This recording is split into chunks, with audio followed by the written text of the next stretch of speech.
Vâng, thưa các bạn, hôm nay là Thanh Long Vlog đang đứng chỗ thác Trinh Nữ nha các bạn. Thác Trinh Nữ ở tại Đắk Nông. Bây giờ mình quay qua cái chỗ cái đường cho các bạn biết là nó nằm ở điểm đường nào nha các bạn. Đây là thác Trinh Nữ.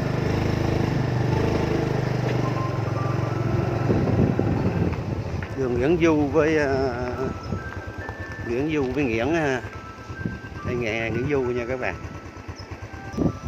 Nguyễn Du với Trường Chinh nha các bạn. Mời các bạn bây giờ mình từ đây, từ Nguyễn Du với Trường Chinh này đi vô khoảng gần một nửa km nha các bạn, 500 m. Đây là du lịch thác Trinh Nữ. Đường này là đường vào thác nha các bạn. Trường Chinh với Nguyễn Du mình là cái cống chào của thác Trinh Nữ nha các bạn. Cũng vì dịch virus corona nên là trong khu du lịch này không hoạt động cách đây khoảng 3 tháng nay nha các bạn. Thành nó hơi điều hiu vắng vẻ và chưa tổ chức sinh hoạt lại khu du lịch nha các bạn. Chưa tổ chức sinh hoạt lại cái khu du lịch thác. Thành đây là vô cái vòng trong của cái thác này các bạn ạ. Mà chưa tổ chức lại, thành ra là rất điều hiu, rất vắng vẻ vì cái dịch virus corona nha các bạn. Hôm nay là ngày 26 rồi các bạn ơi, 26 tháng 4 rồi. Vì dịch nên là tất cả đều ngưng sinh hoạt hết. Để những cái khu đón tiếp du khách, nếu là trong cái lúc mà đang sinh hoạt thì rất đông người, rất náo nhiệt. Nhưng mà bên đây là vì dịch thành ra là không. Vâng, xin thưa các bạn, hôm nay ngày 26 nha các bạn, mình xin qua cái lịch sử công viên địa chất Đắk Nông nha các bạn. Đây là chung quanh cái quang cảnh của công viên địa chất đây các bạn. Công viên địa chất Đắk Nông diện tích gồm 4.760 km, bao gồm các huyện Cà Rông Nô, Cư Dút, Đất Min, Đất Sông, Đất Long và thị xã Gia Nghĩa. Lịch sử của vùng đất này bắt nguồn từ 140 triệu năm. Ngày nay khi nơi đây còn gọi là một phần của đại dương rộng lớn của các dấu tích được tìm thấy đá trầm tích, hóa thạch, cúc đá và các loại hóa thạch khác do các động vật kiến tạo của lớp vỏ trái đất. Khu vực này được nâng lên và xuất hiện núi lửa. Chính hoạt động phun trào núi lửa đã che phủ cả một nửa diện tích khu vực này bởi các dung nham ba gian.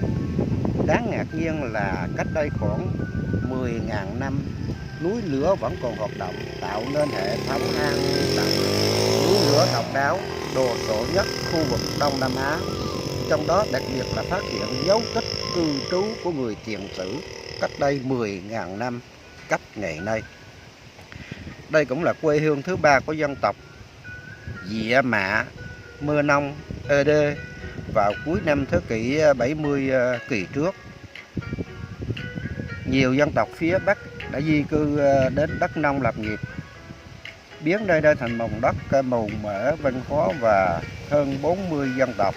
Bên cạnh đó, vùng đất Đắk Nông là một phần của không gian văn hóa Cồng Chiêng Tây Nguyên, được tổ chức UNESCO công nhận là kiệt tác di sản văn hóa phi vật thể của nhân loại năm 2005. Trong đó đáng chú ý là việc phát hiện ra bộ đàn đá được chế tác từ đá ba gian có niên đại có 2.500 năm. Đó là trong những nhạc cụ lâu đời nhất của nhân loại. Trong âm thanh rộn vang của cồng chiêng, sử thi của các nhạc cụ dân tộc hòa cùng tiếng gió, tiếng thác, tiếng cò cây hoa lá, tiếng núi lửa phun trào và cả những âm thanh hào hùng của bàn tráng ca lịch sử. Đàn đá nối lên như là biểu tượng của sự kết tinh âm điệu trong vùng công viên địa chất Đắk Nông. Hãy đến với công viên địa chất Đắk Nông, xứ sở của âm điệu, để trải nghiệm trường ca lửa và nước thưởng thức bản giao hưởng của làn gió mới và lắng nghe âm vang từ trái đất. Vâng, xin thưa các bạn, tất cả đây là những cái khung cảnh quang cảnh của Mình xin đọc tiếp là quốc lộ 14 thác Băng Rít Trinh Nữ nằm cách thị trấn Eklin huyện Cư Rút khoảng 3 km, cách thành phố Buôn Ma Thuột khoảng 20 km, chiều rộng khoảng 150 m, trên một đoạn sông dài khoảng chừng đó được xây. Đây là thực chất của một gành đẹp trên dòng sông Cờ Đông Nô, dòng sông Cha, một phụ lưu của sông Serepok chảy ngược từ đông sang tây, làm ranh giới tự nhiên giữa hai tỉnh Đắk Nông và Đắk Lắk. Vào mùa mưa, lượng nước lớn thượng nguồn đổ về, phần nào che lấp đi vẻ xù xì của một cột đá ba gian nằm ngổn ngang hai bên bờ dưới làn nước. Qua các khe đá làm lộ rõ những khối đá ba gian nhỏ nằm ngổn ngang lộn xộn. Cảm giác ngổn ngang ấy trở nên rõ ràng khi mỗi khối đá được tạo nên hàng trăm, hàng ngàn cột đá lớn nhỏ. Các khối đá đường kính khoảng vài chục cm và cao khoảng 10 cm, xếp song song, có thể theo phương phản ứng hệt uốn lượn khác nhau bởi khối này sang khối kia. Cách đó vài sự lý giải hình thành của băng group, trong đó cuộc hội ngộ giữa nước và lửa làm phù hợp hơn cả. Theo các nhà khoa học, khi dòng dung nham miệng núi lửa chảy đến đâu, gặp nước sông thì nguội bớt, sông cứng dần, không chảy được nữa. Các dòng dung nham vẫn còn nóng chảy phía sau, phù chởm lên dòng dung nham đang dông nguội phía trước. Quá trình nguội lạnh co bóp tiếp theo và hình thành nên vết nứt của các cột đá. Các khe nứt này đã phát triển vuông góc bề mặt của dòng dung nham từ ngoài vào trong, từ trên xuống dưới, tạo nên bề mặt gồ ghề lởm chởm như hiện nay. Đó, xin thưa các bạn, mình xin quay tiếp lại cái quang cảnh của thác Trinh Nữ nha các bạn. Nó cũng đang hẻm xấu, thành ra là cũng đang trong cái mùa dịch virus corona mới mở, thành ra là thác chưa hoạt động, nên cái sự vắng vẻ, cái sự trầm tĩnh, cái sự hồn nhiên của cây rừng núi đá để trả lại cái sự bình lặng của cách đây khoảng 10.000 năm về trước nha các bạn. Không có một con người, chỉ có tiếng reo và tiếng thác chảy thôi các bạn.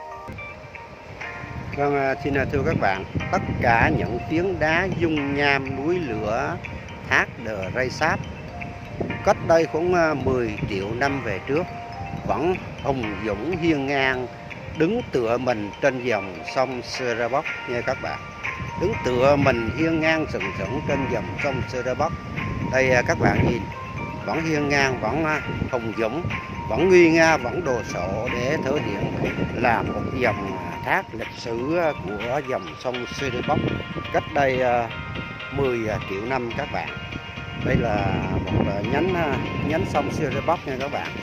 Một ngọn núi hùng vĩ, núi lửa đã phun trào cách đây 10.000 năm, để lại những trầm tích cho một ngọn núi lửa thác Đờ Ray Sáp, tỉnh Đắk Nông của chúng tôi, đã làm nên một hiện trạng của sự hình thành của đất, nước, lửa và gió. Đây các bạn, Thanh Long Vlog đang đứng trên mỏm đá để Thanh Long Vlog lấy cái cây Thanh Long đặt. Vâng, xin thưa các bạn, cái đá núi lửa ở thác Đờ Ray Sáp cũng tỉnh Đắk Nông, và núi lửa công viên núi lửa địa chất cũng tỉnh Đắk Nông, nhưng mà nó cách tại chỗ thác Đờ Ray Sáp này khoảng 40 km nha các bạn.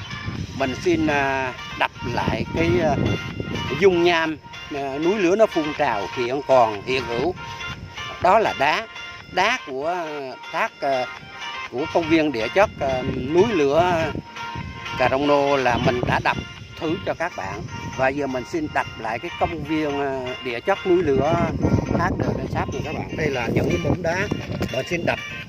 Cái đá của Cà Rông Nô rất nhẹ nha các bạn, rất nhẹ so với một nửa cái trọng lượng của cái đá của cái Đờ Ray Sáp thôi. Nó nhẹ một nửa cái trọng lượng. cũng giống như cái đá kia là núi lửa nó phun trào, nó chết hết một cái phần của đá rồi, nó trả lại một cái phần cũng giống như cái phần đất, nó nhẹ hơn cái phần đất nên nó cháy hết cái trầm tích của cái viên đá rồi nên nó mới nhẹ. Còn cái trầm tích của đá ở thác Đờ Rơi Sáp này rất nặng nha các bạn. Mình đang đứng trên mỏm đá của trầm tích núi lửa thác Đờ Rơi Sáp. Thì mình cũng xin tại vì cái dung nham nó bốc lên đó, là từ dưới miệng núi lửa dung nham nó bốc lên. Nếu có sa khoáng vàng thì nó bốc vàng, nó quăng lên. Nếu mà có đồng, chì, sắt, kẽm, những cái khoáng sản của đó là nó bốc, nó quăng lên. Để làm gì? Đó là tại vì nó cái dòng suối đó như vậy và cái nguồn gốc nó từ dưới đáy núi lửa nó như vậy, trầm tích có gì đó là nó quăng lên, nó phun lên cái trầm tích đó, rồi nó lên, nó gặp cái không khí nó mới nguội lạnh lại, nó kết tinh lại, nó mới thành là đất đá vàng, kẽm, đồng, chì, bạc. Đây là các bạn, tất cả là còn những lại những gì của trầm tích của 10.000 năm khối lửa phun trào. Thì xin mời các bạn là đi theo Thanh Long Vlog tìm một đoạn nữa. Một đoạn đây là mình đứng trên mỏm đá nha các bạn, mỏm đá của thác Đờ Rơi Sáp.